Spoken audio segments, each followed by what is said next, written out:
Hey guys, Nick Hetherington with Hetherington Therapy for another episode. As you've seen from the title, Love Language for Kids.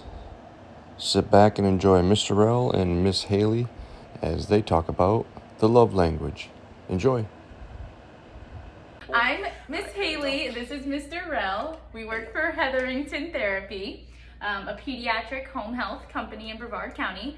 I have been a CODA for 12 years, been with Hetherington for 2 of those years. And I've been a CODA for 3 years, and I've been with Hetherington for 2 years, 2.5 years. We're gonna talk about love languages in kids. Often we forget that kids deserve love languages.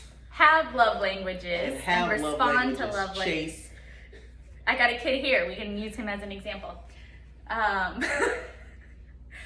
Kids have love languages just like adults do and receive love differently. So we're going to talk about different diagnoses and different ways, even different therapy activities to do with those love languages today. So our first love language would be words of affirmation, which is making sure that you talk positive to your kid, to your child, making sure that they understand that they're important, reassurance, Words of affection, quality definitely. words. So quality words, Respectful. and respectful. Please keep it respectful. Keep it respectful. Don't keep it real sometimes. Keep it respectful. Keep it respectful. An activity for words of affirmation would be I have this perfect example of a coloring book. Amazon, maybe Target. It's positive affirmations, especially if you have a young woman, a young girl you're working with, and it's self-affirmations and coloring books. You could also do, I think, Rell, you've mentioned sticky notes on the mirror. Yep. Those type of activities from a therapist standpoint. Or even words of affirmation in the lunchbox, like you were saying. Yes, notes. So from a parent standpoint, not from a therapist standpoint, from a parent's standpoint, send notes in their lunch boxes, reassurance, small things like that. Yeah. A diagnosis that would be big for words of affirmation is a processing system disorder. Like a processing disorder. Anything that has a kid that is sensitive to yelling or screaming, so positively talking to them and disciplining them in that way would be better than just yelling at them. Screaming is not going to work as a discipline matter. So that's number 1. Number 2 is quality time. So quality time is kind of self-explanatory. You want to set aside and let your child know how much time they have with you. And it doesn't matter how long. The duration does not matter. You can take 2 minutes out of your day as a parent, especially if you have multiple kids, 5 minutes, 10 minutes, and make sure you say, this is our time. Emphasize that it's your alone time and nobody else's time during that. And be sure that you set boundaries for your other kids if you have other kids, that this time is specifically for them, for that child. That'll gain trust. You'll gain a lot. You'll go leaps and bounds. So a activity for therapy that we would do is setting a time. Go on a bike ride. Go outside on the street.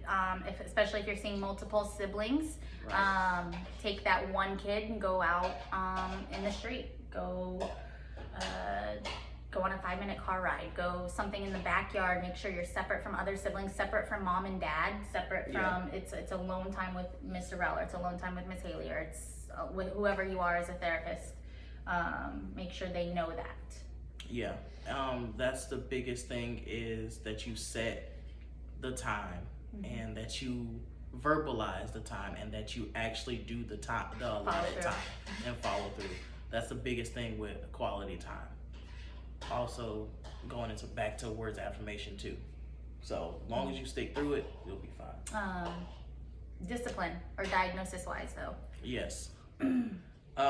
Discipline on the quality time can be negatively disciplined and looked at if you put a child in a room for 5 minutes and they feel alone. So that is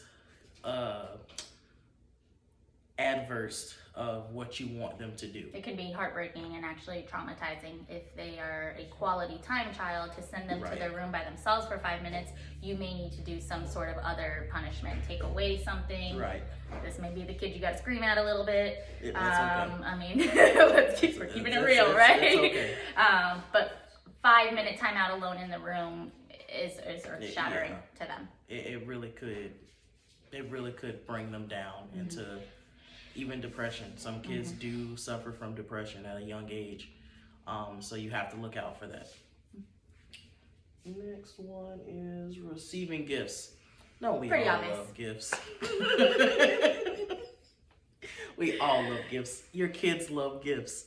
Your kids have looked at plenty of TV and be like, "Mommy, Daddy, I want that." That commercial. So receiving gifts is self-explanatory. But receiving gifts also is meaningful. So meaningful to one kid is Not making the a same Play-Doh to another. and keeping it. Yeah, so for a therapy activity, I think you mentioned make a jewelry activity, make a Right. bead, make a bracelet, make something that they can keep. It's not going to be the stuff that you take home with you and throw back in your bag. It's going Right. to be making something tangible. Gifts means tangible. They need to be able to keep it. They need to be able to touch it. It doesn't have to be bought. It can be as a parent, you know, hey, I saw this in your favorite color and thought of you, or let's buy this cake to make together. It doesn't have to be, an expensive, let's go buy our kids all new toys and Right. TVs. It's just something physical that they can touch and have as their own to keep. And also, you also have to think if a child's giving you a gift, they usually like a gift received. So if one of my therapy kids gives me a bracelet, I put the bracelet on and I wear it for a week. So they It's gotta know. go after a little bit. Exactly. Yeah. And you break that down to them, but you really do show them that you care about it, you take care of it, and it's nothing out of the way for you to put that on. So I am a little bit. Just checking. Acts of service. Acts of service. Which is spending time. Yeah, it goes along with the quality time, Yeah. but it's also more doing. So Action words. action, those words, but you gotta complete the action Right. with it. Acts of service can be your child wants you to go to do a picnic at school, or they want you to be a chaperone at school. That's an act of service. That's a follow through action also. So that also gains trust. So when your kid asks you, "Hey, Mom, Dad, I want you to kind of go to Busch Gardens with us," and you're like, "Oh, I don't want to go to Busch Gardens. I don't want to be hot." Take it back and see how from their side and see, hey, they want me to spend time with them, but this is an act of service. It's that more they than really just love. the quality time. It's Right. it's the action. It's the behind action it. behind it. And you be excited about it. Show that excitement on your face and be able to say, hey, you know what? I'm gonna do this for you, even if you don't like it. We get it. Therapy wise, I mean, same thing. As a parent, zoo. We have memberships. Zoo, Urban Air. Take them somewhere. You talked about Girl Scouts and cookies. Take them to a volunteer Park. thing. Take them, have it be for the better Yeah. good. It doesn't have to be Cleaning something up that at the spends a lot of beach. money. Cleaning up at the beach, picking up trash, anything like that. Hey, quiet in the back there. The last one is physical touch. Yeah, guys. Last one is physical touch. Another simple one. Pretty obvious one. It's pretty Hugs, obvious. kisses. If you have a kid that's constantly asking for hugs or kisses, that's Yeah. probably what they need to receive as well. If that's what they're constantly looking for. Mommy, come cuddle me. Are some popular words you're going to hear with that Sensory one. seeking behavior. Yes, that's going to be common with Yeah. that one. we'll go ahead and we're all about keeping it real. We'll bring up discipline with this one. If you are a parent that spanks, spanking is heartbreaking, yes, but most kids get over it. However, if you have a child whose love language is touch, it's traumatic. It's traumatic. It goes back to what we talked about a few love languages before. It's earth shattering. It's heartbreaking. Yeah. It's not how they need to be disciplined. They're not going to respond to that. They're just going to shut you guys out. They're going to not. You mentioned depression. It can be bad. It can be bad, especially if it's constant. You need to find a different way to. You gotta have a different way to take away do stuff. Or that could be your timeout child. Yep. You could just, hey, child. you gotta do this, or I take this controller away from you. You can't play this game. Really try to avoid physical discipline. Right. Those are big sensory seeking. That's autism on a spectrum of autism and Down syndrome. Down syndrome kids love physical. Most of them do love physical touch. So that's one of those. You teeter tot on the line. With every one of these, you're gonna have to play how you can do with your child, like we do with our therapy kids. As far as therapy, every kid is very different. Yeah. As far as therapy, that's gonna be your kids you want to do your gross motor stuff with. You want to get outside, play games, high fives, constant high fives, for the reassurance throughout the session. Jumping, fist bumps, any sort of, if you're not a therapist that hugs, obviously, but if you're a mom, and some parents aren't huggy, touchy, feeling parents or as adults, but if your kid needs that, that's how they're receiving your love. So you need to become one. Yeah. Even if you're not a touchy-feely type of person, you need to set up time apart and be like, hey, you know what, I'm gonna give you a hug real quick. Or I'm gonna give you a fist bump real quick, or here's a high five, or it comes in a lot of this. Most kids will grow up and learn all these love languages, and that's great. They have them online. You guys can do them. They're online quizzes for kids. You can do them if you're in a relationship, if you're as a family, or even as a child, and then get to know your child's love language to make sure you're giving them what they need. Yeah. I think that's the biggest thing is to know, and don't be afraid. Most of it's obvious if your child's asking for something, and constantly asking for something, constantly asking for a hug or kiss, or asking for a gift, or what kid doesn't ask for a gift?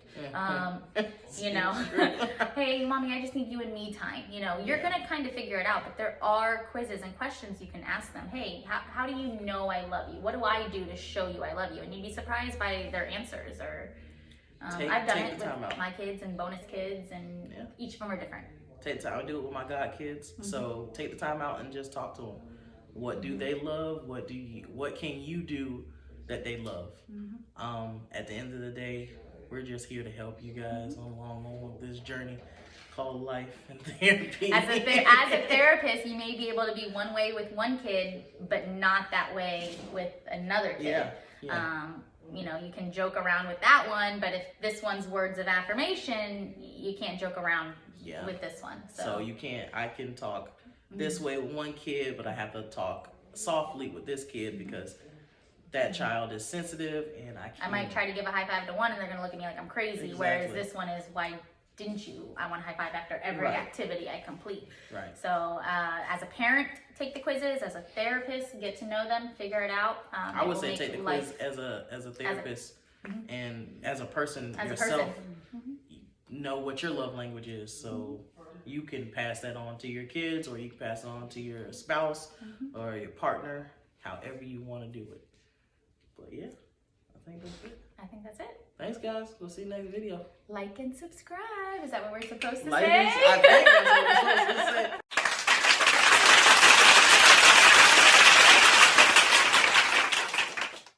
That's right, everybody. Let's give Mr. Rel and Miss Haley a hand on their very first YouTube episode together. Nice job, guys.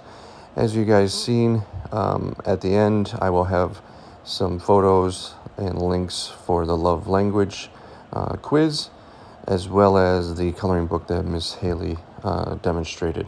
So please like and share, and enjoy our next episode. We'll see you soon.